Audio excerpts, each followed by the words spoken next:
வணக்கம். தொல்காப்பியம் பொருளதிகாரம் களவியல் பார்த்துட்ருக்கோம். அதில் எண் என்ன குடுத்துருக்கேன்னா, 96 பார் 101ன்னு குடுத்துருக்கேன். 2 எண்களுமே ஒவ்வொரு உரைகள்லயும் ஒவ்வொரு விதமா கொடுக்கப்பட்டிருக்கும். அதனுடைய விளக்கங்கள் இந்த பகுதியில் இடம்பெறுகிறது. இதில் நூற்பா நம்ம எத பார்க்க போறோம்னா, பாங்கர் நிமித்தம் 12 என்ப. இதுதான் நூற்பா. இதற்கு உள்ள இந்த வகுப்புல என்னெல்லாம் இருக்கு அப்படின்னு கேட்டா, களவியல் நூற்பாக்கள், அதனுடைய எண்களை பற்றிய விவரங்கள் இருக்கு. 2வது பகுதி உரை வேறுபாடுகள். 3வது பன்னிரு கூட்டங்கள்னா எவை? அதில் பாங்கரார் குடிக்கின்ற கூட்டம் 12ன்னு சொல்றோம்ல, அது என்னென்ன? அது பிரம்மம், பிரசாபத்தியம், ஆரிடம், தெய்வம், கந்தர்வம், அசுரம், ராக்கதம், பைசாசம். இது பற்றிய விளக்கங்களை இந்த வகுப்பில் நம்ம பார்க்கலாம். இந்த களவியல் நூற்பாக்களும் எண்களும் சொல்லியிருக்கிறதுல, இப்போ இதுவரைக்கும் நம்ம பார்த்துட்டு இருக்க நூற்பாக்களை வரிசைப்படுத்தி நூற்பாக்களுடைய எண்கள் கொடுக்கப்பட்டிருக்கு. 89வது நூற்பா இன்பமும் பொருளும் அறனும் என்றாங்கன்னு தொடங்குகிறது. 90 ஒன்றே வேறே என்றிரு பால்வையின். 91 சிறந்துழி ஐயம் சிறந்ததென்ப. 92 வண்டே இழைய வள்ளி பூவே. 93 நாட்டம் இரண்டும் அறிவுடம்படுத்தற்கு. 94 குறிப்பே குறித்தது கொள்ளுமாயின். 95 பெருமையும் உரனும் ஆடுமேன. 96 அச்சமும் நாணும் அடனும் முந்துறுதல். 97 வேட்கை ஒருதலை உள்ளுதல் மெலிதல். 98 முன்னிலையாக்கல் சொல்வழிப்படுத்தல். 99 மெய்தொட்டு பெயரல் பொய்ப்பாராட்டல். 100வது நூற்பா பண்பீற் பெயர்ப்பினும் பரிவுற்று மெலியினும். இது வரைக்கும் நம்ம 100 நூற்பாக்கள் பார்த்துருக்கோம், 100 எண் வரைக்கும். இந்த 101 தான் பாங்கர் நிமித்தம் 12 என்ப. நான் இதுக்கு முன்னாடி வகுப்புல 95 96ன்னு போட்டு முடிச்சிருப்பேன். இப்போ இந்த வரிசை பிரகாரம் நம்ம பார்த்துட்டு இந்த வரிசையில் நம்ம தொடர்ந்து போகலாம். அதனால தான் 96 பார் 101ன்னு கொடுத்துருக்கேன். இப்போ இந்த நூற்பாவுடைய பொருள் பார்க்கலாம். கள ஒழுக்கத்தின்கண் தலைவனுக்கு உரியன என்று சொல்லப்பட்ட மேற்கூறிய கிளவிகளுள் பாங்கர் கூட்டத்திற்கு உரியவை. பாங்கர்னா பாங்கன் அல்லது தோழி, யாருனால் வேணாலும் இது நடைபெறலாம்.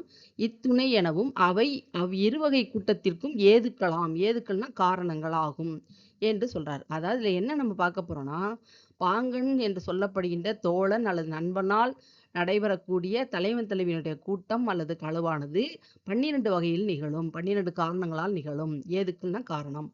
அதுல மெய்தொட்டு பயிரல் முதல் மடல்மா கூறுதல் இறுதியாக மேற் சொல்லப்பட்ட கிளவிகளுள் கூற்றுக்களுள் பாங்கரார் கூடுகின்ற கூட்டம் இருவகை கூட்டத்திற்கும் நிமித்தமாக நிமித்தம்னா காரணம். நிகழுகின்ற கிளவிகள் என்றால் கூற்றுகள் 12. இதே தான் விவரமா சொல்லியிருக்கோம், அவ்வளவுதான். தலைவன் தலைவியும் சந்திக்கக்கூடிய அந்த நிகழ்ச்சியானது பாங்கனால் நடைபெறும் பொழுது அதுக்கான காரணங்கள் 12 வகையில் அது நடைபெறும். இதுதான் அதனுடைய பொருள். இதனுடைய பொருளை இன்னும் விளக்கமா பார்க்கும்போது, மேற்கூறிய 21 கிளவிகளுள் மெய்தொட்டு பயிரல் முதலாக உள்ள 24 கிளவியும் எல்லாமே உங்களுடைய முன்பகுதியில் இடம்பெற்றுச்சு. அதை சுருக்கி தான் அதில் சொல்லிட்டு இருக்கோம். இதனுடைய விளக்கங்களை முன்பகுதியில் நீங்க பார்த்துக்கணும். அந்த 24ன்னா 8 இயற்கை புணர்ச்சிக்கு உரியது. பெற்றவழி மகிழ்வு இடந்தலைப்பாட்டிற்கு உரியது. இடந்தலைப்பாடுன்னு சொன்னாவே ஒரு இடத்தில் போய் சந்தித்தல். பிரிந்தவழி கலங்கள் முதல் மடல்மா கூறுதல் வரையுள்ள 12 கிளவிகளும் பாங்கர் கூட்டத்திற்கு உரியது என்று வகைப்படுத்தி, இயற்கை புணர்ச்சிக்கும் இடந்தலைப்பாட்டிற்கும் துணை காரணம் பாலதானை என்று சொன்னால் ஊழ்வழியாக இவர்கள் இருவரும் சந்திக்கக்கூடிய நிகழ்ச்சி நடைபெறும் என்பதாக சொல்றாங்க. மெய்தொட்டு பயிரல் முதலிய 7ம் நிமித்த காரணமாக என்றும் ஏனைய 2 கூட்டங்களும் பாங்கர் துணை காரணமாக அமையும். மெய்தொட்டு பயிரில் முதலாக சொல்லப்பட்ட 7 நிகழ்ச்சிகளும் நிமித்தம் அல்லது காரணமாக ஏதேனும் சூழ்நிலை காரணமாக நடைபெறும். மீதிய 2 கூட்டங்களும் பாங்கர் துணையாக கொண்டு நிகழ்ச்சி நடைபெறும். இவற்றை 7 திணைக்கு உரிமைப்படுத்தி பின்வரும் 3 சூத்திரங்களால் அவர் குறிப்பிடுகிறார். 3 சூத்திரங்கள்ல முதல் சூத்திரம் தான் இப்ப நம்ம பார்க்க போறோம். 3 அடுத்தடுத்து வரதை ஒன்னாவும் சேர்த்து சொல்லுவாங்க. நம்ம தனித்தனியாவே நம்ம பார்க்கலாம். பாங்கி நிமித்தம் என்று உரை வேறுபாடு இருக்கு. அப்ப பாங்கரா பாங்கியான்னு கூட இதுல உரை வேறுபாடு எப்படி நடைபெறும்னா, சில இடங்கள்ல ஒரு எழுத்து பிழையாக நடைபெறலாம். சில பேர் உரை ஆசிரியர்கள் மாறுபட்டு பொருள் சொல்லுவாங்க. இப்ப சொல்ற இந்த நூற்பாவே இளம்பொன்ன சொல்லுகின்ற கருத்துக்கள் தொல்காப்பியர் சொல்கின்ற கருத்துக்கு முரண்பாடாக இருக்கிறது என்பதாகவும் உரை விளக்கம் கீழே இருக்கு.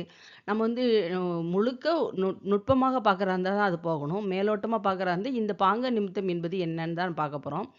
அப்போ பாங்க நிமித்தம் என்று பாடம் கொண்டு என்பதா பொருள் கொண்டு பலவகை மனத்தில் பாங்காயினார் துணையாகும் இடம் என்று பொருள் சொல்லுகிறார் இளம்பொன்னர். பலவகை மனமாக நடைபெறுகிறது அந்த கூட்டங்கள். அது பாங்கனை துணையாக கொண்டு நடைபெறுகிறது என்று இளம்பொன்னர் சொல்லுகிறார். பாங்காயினார் துணையாக கூடுகின்ற கூட்டம் இது. நச்சர் நச்சினாருக்கு நேரம் தான் நம்ம நச்சர்னு சொல்றோம். ஈண்டு என்பது இவ்விடத்து, நிமித்தம் என்பது நிமித்தமாக கூடும் கூட்டத்திற்கு ஆகியது கருவியாக பெயர். இதை நம்ம பாட வேறுபாடு அல்லது உரை வேறுபாடுக்குள்ள இத நம்ம விளக்கமா போக வேண்டிய அவசியம் இல்ல. இந்த மாரி பொருள்களும் எடுத்துக்கொள்ளப்படுகிறது. ஆனா நம்ம என்ன தெரிஞ்சுக்கணும் அப்டின்னா, 2 செய்தி தான். 1 பாங்கனால் நடைபெறுகின்ற கூட்டம். அது 12 வகை. அது ஒரு முதல் செய்தி.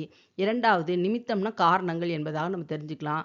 இது வந்து கருவியாகுபேன்னா என்ன அர்த்தம்னா, ஒண்ணு மற்றொன்றுக்கு ஆகி வருதல் என்பதாக பொருள். ஆக இதனால இந்த இடத்துல கருவியாகுபேராக அவர் எடுத்துக்கிறாரு. இது வந்து நீங்க எழுதணுன்ற அவசியம் இல்ல. மேல உள்ள செய்தி மட்டும் நீங்க எழுதிக்கலாம். இளம்பொருள மட்டும் எடுத்துட்டு நீங்க விட்டுறலாம். அடுத்து இந்த 12 கூட்டங்கள்ன்னு சொல்றோம்ல. இந்த 12 என்னன்னு பார்க்கிறது தான் இந்த நூற்பா இல்லையா? அப்போ எண்வகை மனத்துள் பிரம்மம், பிரசாபத்தியம், ஆரிடம், தெய்வம் என்ற முன்னைய 4ம் முதலிய 4ம் கந்தர்வ பகுதியாக களவு, உடன்போக்கு, கற்பின் பகுதியாக இற்களத்தி, காமகளத்தி, காதற் பரத்தை என்ற 5ம் அதுக்கடுத்து அசுரம், ராக்கதம், பைசாசம் என்னும் பின்னைய 3ம் என்று சொல்கிறார் இளம்பூரணர். இது வந்து பெரும்பாலும் வடமொழியிலிருந்து எடுக்கப்பட்ட வார்த்தைகளாக இதில இருக்கும். இதில ஏன் வந்து இளம்பூரணர் சொல்லுகின்ற கருத்து தொல்காப்பியருக்கு முரணா இருக்குன்னு சொல்றோம்னா, அதில ஒரு செய்தி வந்து இற்கிளத்தி, காமகிளத்தி, காதற் பரத்தைன்னு சொல்றோம்ல. இது இல் கிளத்தி என்றால் தலைவி. இல்னா வீடு. வீட்டில் உள்ள கிளத்தி என்றால் ஒரு பெண். அது தலைவி. காமக்கிளத்தி, காதல் பரத்தை இவை எல்லாமே களவுக்கு பின் வரக்கூடிய கற்பியல் என்று சொல்லக்கூடிய திருமணத்துக்கு பின் நிகழக்கூடிய செய்திகள். அவை எல்லாமே வந்து இந்த பகுதியில சொல்றதுனால, இளம்புன சொல்வது இந்த களவியல் பகுதிக்கு ஏற்புடையதில்லை என்று நம்ம விளக்கம் சொல்றாங்க. இப்ப அடுத்து நம்ம பார்க்க வேண்டியது இந்த எண்வகை மனங்களுக்கான சொல்லப்படுகின்ற இந்த வார்த்தைகளுக்கும், இந்த 8 வகைக்கும் பொருள் என்னன்னு பார்க்குறோம். 1 பிரம்மம். கன்னி என்றால் திருமணம் ஆகாத பெண்ணை அணிகலன் அணிந்து பிரம்மச்சாரியாய் இருப்பவன் ஒருவனுக்கு தானமாக கொடுப்பது தான் பிரம்மம். ஆக ஒரு திருமணமாகாத பெண்ணை திருமணம் ஆகக்கூடிய ஒரு ஆணுக்கு கொடுத்தல். தாரை வார்த்து கொடுத்தல். பிரசாபத்தியம் என்பது பெண் வீட்டார் வேண்டிக் கொண்ட பிறகு ஆண் வீட்டார்கள் அதற்கு ஒத்துக்கொண்டு இசைந்து என்றால் ஏற்றுக்கொண்டு பெற்றோர் திருமணம் செய்வது பிரசாபத்தியம். 3வது ஆரிடம். ஒன்றானும் இரண்டானும் ஆவும் ஆணேரும் வாங்கி கொடுத்து பெறுகின்ற திருமணம். ஆவும் ஆணேரும் என்றால் அந்த பசுக்கள் காளைகளை எல்லாம் கொடுத்து 1ஓ 2ஓ கொடுத்து அவர்கள் பெற்றுக்கொண்டு நடக்கக்கூடிய திருமணம். தெய்வம் என்பது வேள்வி செய்வோர் பலருக்குள் ஒருவருக்கு தன் மகளை வேள்வி தீமுன் மணமுடித்து தருவது. ஆக யாகம் வளர்த்தி நடக்கக்கூடிய திருமணம் தான் இது தெய்வம். 5 வந்து கந்திர்வம் அல்லது கந்தர்வம் அப்படின்னா யாழோர் கூட்டம். அப்படின்னா என்ன அர்த்தம்னா, இந்த மாரி முறைப்படி பெற்றோர்கள் கொடுக்காம ஒருவர் தாமே விரும்பி திருமணம் செய்வது தான் ஒத்த இருவர் தாமே கூடுகின்ற கூட்டம். அசுரம் என்பது 6 வில் ஏற்றினானாதல் திரிபன்றி எய்தானாதல் கோடற்கு உரியான் என கூறிய வழி அது செய்தார்க்கு கொடுத்தல். அப்படின்னா என்ன அர்த்தம்னா வீரச் செயல் புரிந்து மகளை பெற்றுக்கொள்ளுதல், பெண்ணை பெற்று திருமணம் செய்து கொள்ளுதல். 7 வந்து ராக்கதம். தலைமகன் தன்னினும் தமரினும் பெறாது வலுக்கட்டாயமாக பெண்ணை அடையுது. ஆக தானாகவும் இல்லாமல் தமர்ன சுற்றத்தாராலும் பெற்றுக்கொள்ளாமல் வலுக்கட்டாயம் பலவந்தமாக ஒரு பெண்ணை அடைதல் தான் ராக்கதம். பைசாசம் என்பது கள்ளுண்டு கழித்தார் மாட்டும் துயின்றார் மாட்டும் உடல் இன்பம் துய்த்தல்.